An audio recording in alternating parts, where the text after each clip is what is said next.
Proteins are contained in our DNA. DNA contains genes.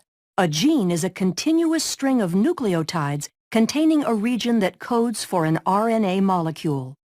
This region begins with a promoter and ends in a terminator. Genes also contain regulatory sequences that can be found near the promoter or at a more distant location. The promoter region of the gene functions as a recognition site for RNA polymerase to bind.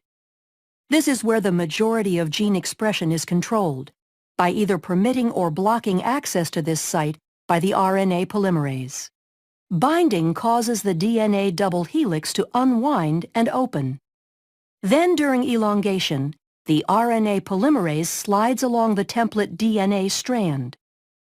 As the complementary bases pair up, the RNA polymerase links nucleotides to the 3' end of the growing RNA molecule.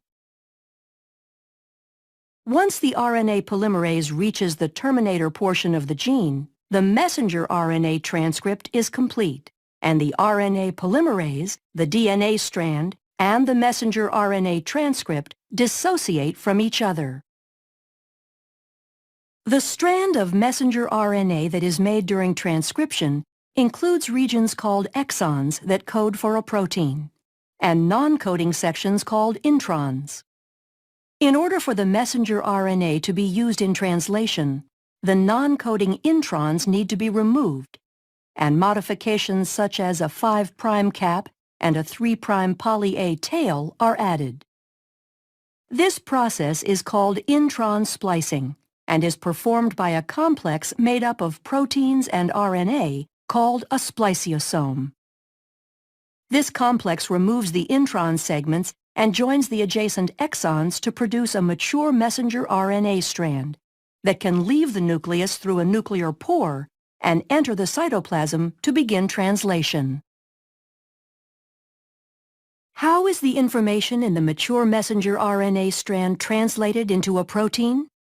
The nitrogenous bases are grouped into 3 letter codes called codons.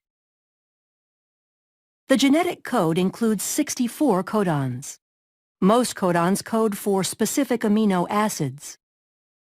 There are 4 special codons, 1 that codes for start and 3 that code for stop.